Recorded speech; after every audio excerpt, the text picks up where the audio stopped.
Shabbat Shalom again. It's now my honor to introduce our speaker for Martin Luther King Jr. Shabbat, Alton B. Pollard III, president of the Louisville Presbyterian Theological Seminary. Dr. Pollard did his graduate studies at Harvard University and Duke. I should say that softer, Duke. He comes to Louisville Presbyterian Seminary from Howard University, where he served as Dean of the School of Divinity and has experience as a Baptist minister with a passion for working together through interfaith efforts and community justice. I've come to know Dr. Pollard as a member of the inaugural committee, which welcomed him to Louisville this past year, through his heartfelt words at community gatherings and in personal meetings learning about his hopes for the seminary and its renewed engagement in religious life here in Louisville. The legacy of Dr. King's dream echoed deeply through Alton Pollard's vision for a better future, which together compassionate religious voices in our community can help to bring. Dr. Alton Pollard is fast becoming a force for good at Louisville Presbyterian and in our community as a whole. We welcome him here to our congregation to share his thoughts on the legacy of Dr. King and the vision of the future which together we might build.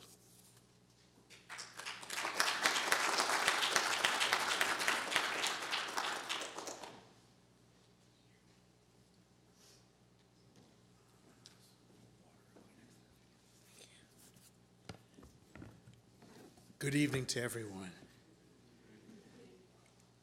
It is an honor to be here with you, and it is especially good to see faces that I know and to meet many of you for the very first time. 18 months in Louisville, and I have moved Rabbi at lightning speed. When I first met the religious leadership of this city, I knew that this was a special environment.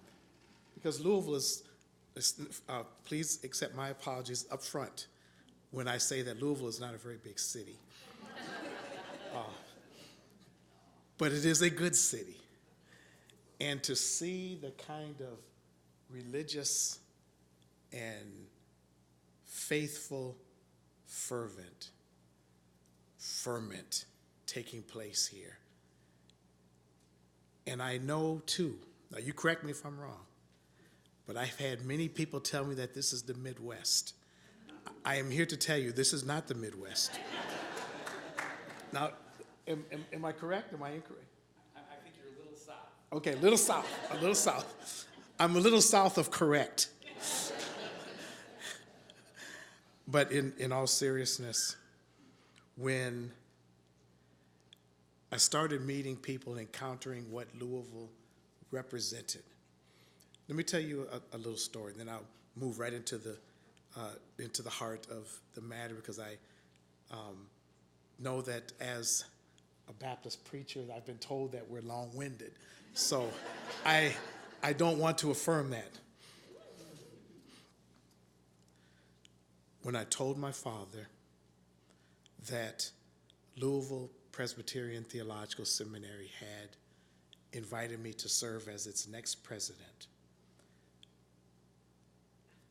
there was a pregnant pause on the other end of the phone. My father is in Minnesota. And he said, Kentucky? That's.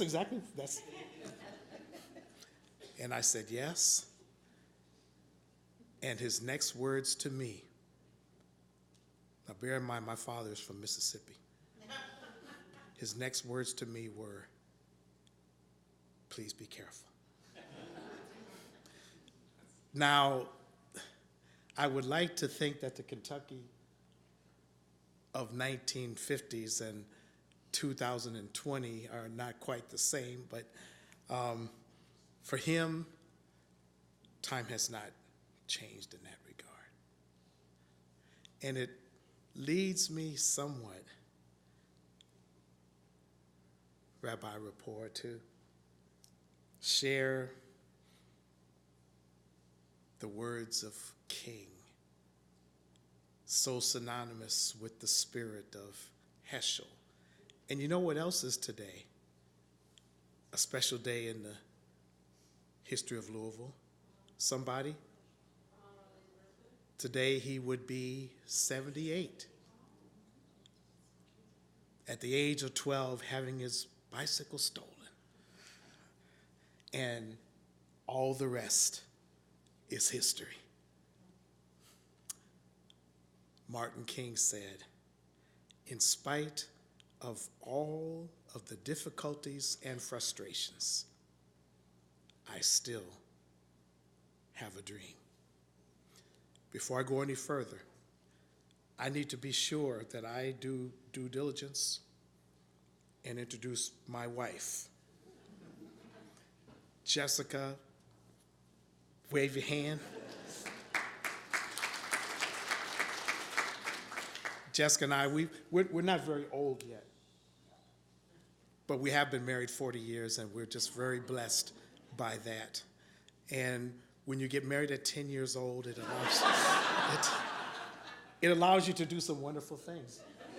Yes?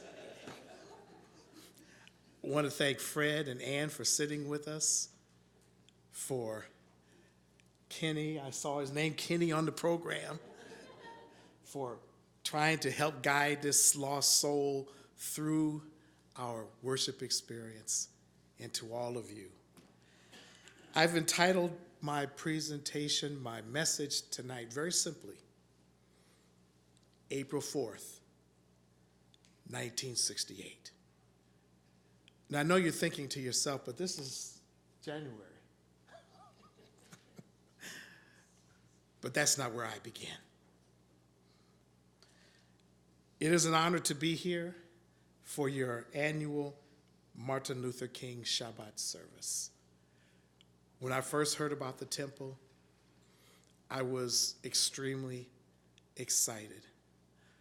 My own experiences through the years have taken me to many places across the world and to many faith traditions, including now, Louis, the Presbyterian one. Before I came to the seminary, I didn't know what a Presbyterian was.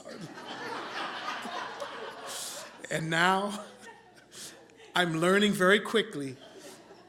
Chris, our communications director, we hang out together a lot, and we commiserate about the fact that in our institution, we talk a good game when it comes to the interfaith tradition, but we don't walk it very well.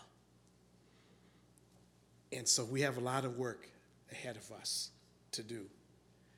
And I'm so very grateful that every week in chapel, we get to hear the melodious efforts of a man whose fingers are filled with grace. And then to come tonight and to hear him yet again. And to know that no matter where one encounters him, in traditions, Protestant, Catholic, Christian, Jewish, it matters not, because the wisdom of God is so utterly transcendent. We thank you. I am also glad to be here because it gives me an opportunity to represent a seminary that I have quickly come to love. I want you to know that Louisville Seminary, which has been described to me, I was having lunch not so long ago with one of our bankers here in the city, and I asked him the question that I ask everybody: describe to me Louisville Seminary. And he said, it's a sleepy place. I want you to know that we are going to wake up. I hope that we do not have to use any medical equipment for that to happen. But we are going to come out of our slumber and put Rip Van Winkle to rest. There is too much work on behalf of human community that is required. And so it is good to be here to do that work. Now, all of those pleasantries are out of the way. And so let me get to the work at hand with you.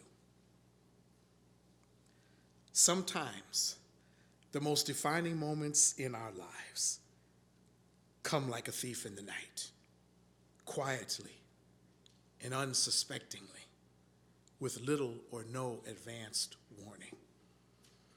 I grew up in the state of Minnesota, a land known for its thousands of lakes and millions of mosquitoes, deer hunting and ice fishing, sub-zero temperatures and mountains of snow. Please, God, keep it there.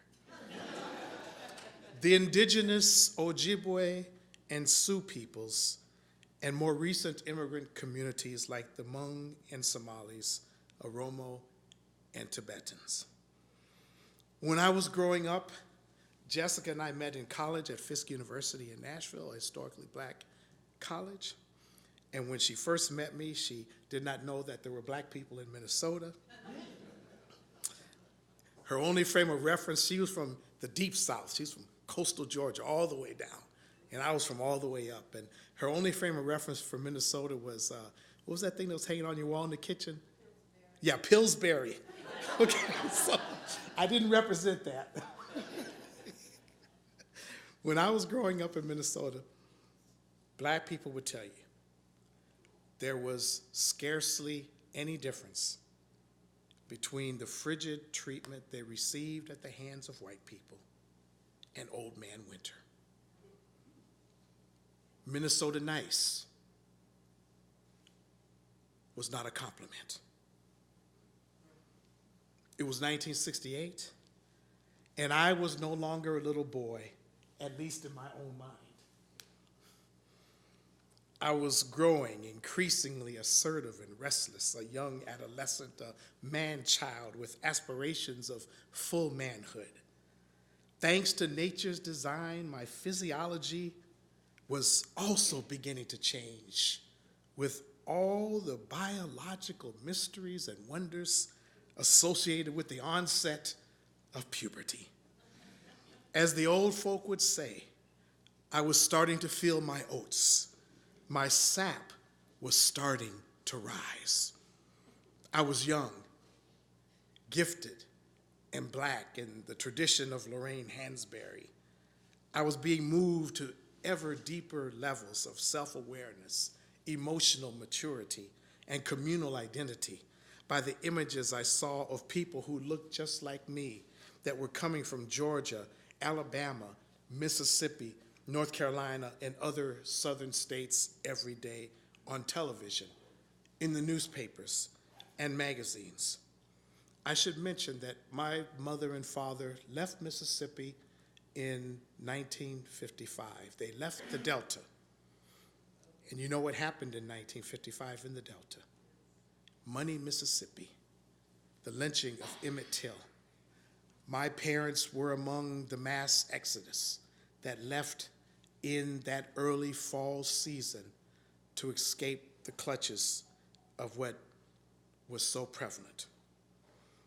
But here I was, just a decade or so later, able to see a beautiful sight, black-led, freedom-loving, justice-obsessed, God-intoxicated of a movement for the transformation of a people and a nation.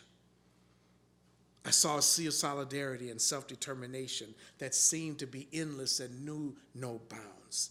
There were church workers, youth workers, domestic workers, and retired workers, farm workers, blue-collar workers, and bone-weary workers. There were some of those folk that, Fred, you were talking about just a few minutes ago at dinner. Female workers and male workers, anti-poverty and anti-war workers. The mistreated, exploited, and abused of African America were all on prominent display. Among the insurgents were growing numbers of young black women and men with their fists marvelously raised in the Black Power salute. Of all the images from 1968, it is Memphis, Tennessee that I remember best, seared into my mind. The sanitation workers, with their endless procession of signs, posters, and placards written in bold black letters, held chest high, displayed in single file, which message eloquently declared, "I am a man." I was sitting in the living room, watching television with my mother and father, when the transformation within me began. A spiritual and cultural metanoia of sorts. And I started to put away childish things. I don't remember much about TV that night, but only the breaking of news that forever and irrevocably altered the life of a nation and my own. It was just after 6 p.m. Martin Luther King Jr., the announcer said, at 39 years old, was dead.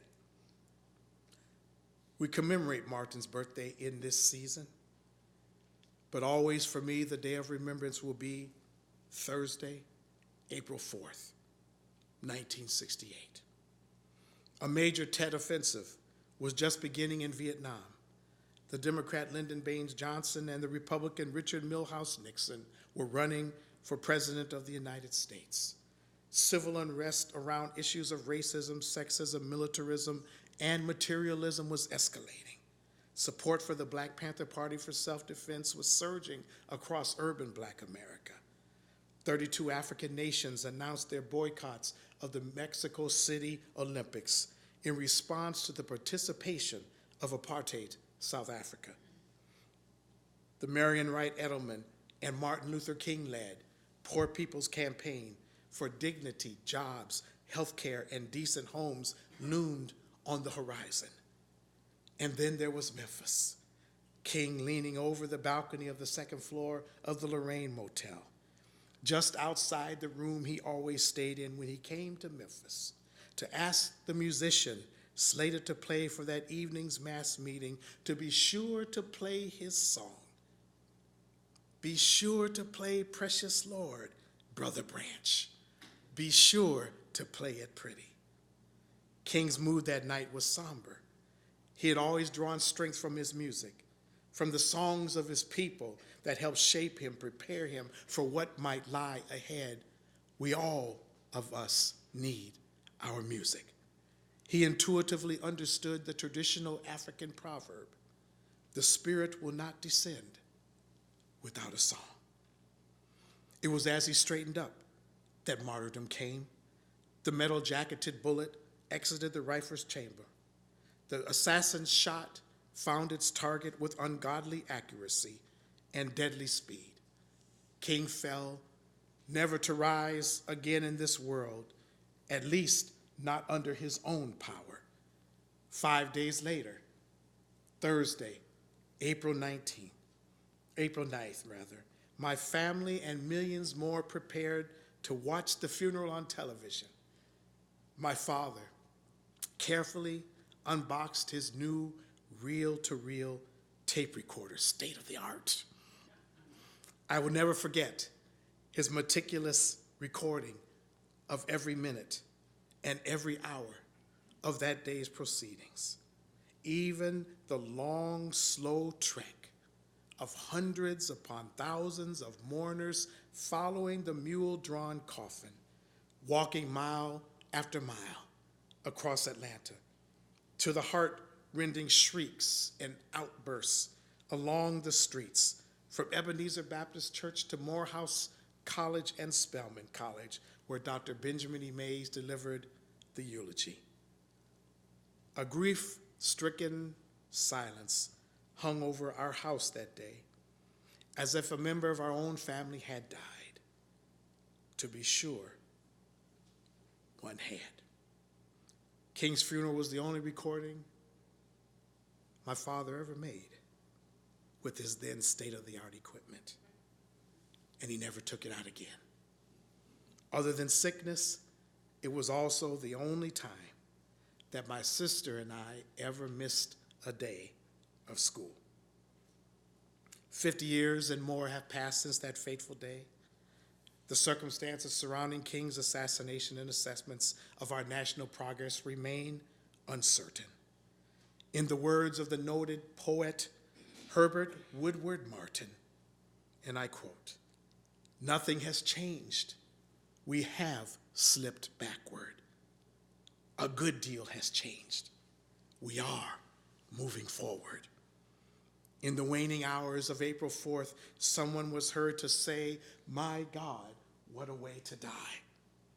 Someone more poignantly proclaimed, "What a way to live." As I look at the United States of America today, I cannot help but wonder if perhaps as a nation we have chosen not to live.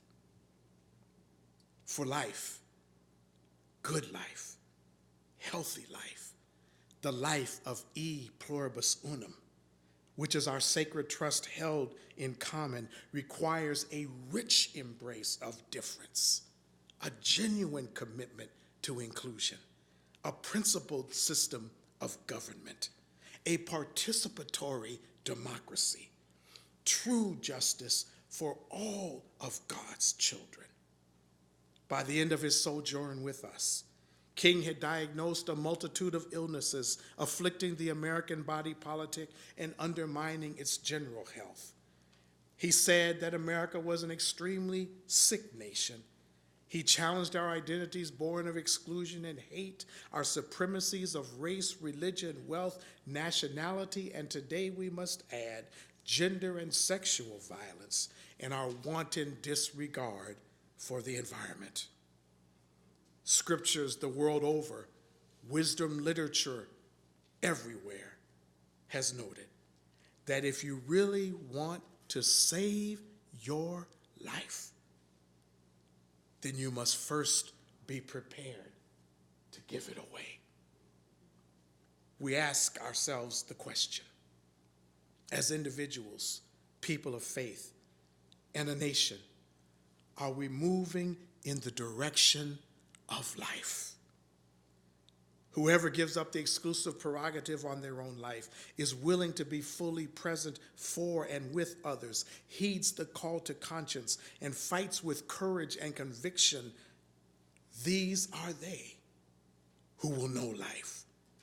This is an inviolable and sacred truth that makes possible the keeping of that which one ultimately gives away.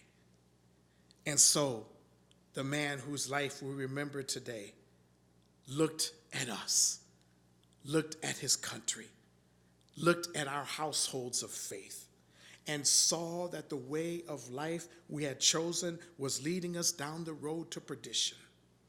King challenged us to move ever more deeply into the darkly radiant depths of ourselves, to emerge from the fathoms, and to move courageously toward the creation of a new society, a new humanity, a new world. By April 4th, 1968, King had already moved decades beyond where we would place him, beyond racially segregated worship and integrated lunch counters, beyond the March on Washington and I Have a Dream, beyond Vietnam, and beyond our efforts to make of him a myth, beyond where most of us would dare not go. He possessed a magnificent religious faith that the beloved community could be accomplished by a bloodless revolution. The weapons of death and their keepers awaited him. 50 years and more have passed. Now one with the ancestors, Martin is still bearing witness, calling us, speaking our names, implicating our being, truth-making our lives, to care for the sick, the indigent, the forgotten, the abused, the battered, the neglected, the abandoned, and the mistreated. Martin calls us to crusade for justice for the homeless, the hungry, the ignored, the desperate, the tormented, the fearful, the jobless, the incarcerated, the condemned, and the bullied, the disabled, the immigrant, the sexually violated, the emotionally distraught, the drug-laden, and the socially and spiritually bereft. Martin calls us to speak truth to power for Tavon, Michael, Sandra, and Louisville's own Maurice Stollard and Vicki Lee Jones, and murder victims everywhere, from Sandy Hook, the Pulse Nightclub, Emmanuel AME, the Tree of Life Synagogue, the JC Kosher Supermarket, to countless persons in our own homes and on the streets. Martin calls us to fight with courage and conviction for queer, transgender, questioning, gender nonconforming, and cisgender women, children, and men, Latinx, Indigenous, Caucasian, and Asian, Muslims, Hindus, Jews, Sikhs, atheists, half-believers, and inadequate believers. Martin calls us to move beyond his many imperfections, and so to our own, to create an intersectional movement challenging patriarchy, misogyny, homophobia, transphobia, heterosexism, discrimination, stigma, and environmental disgrace. Martin calls us. He calls us this evening, insistent that we live for the broken, the betrayed, the disinherited, to have the strength to love, to give birth to tomorrow, today. Martin knew that his death was imminent. What his way of life reminds us is what no one in their right mind wants to know.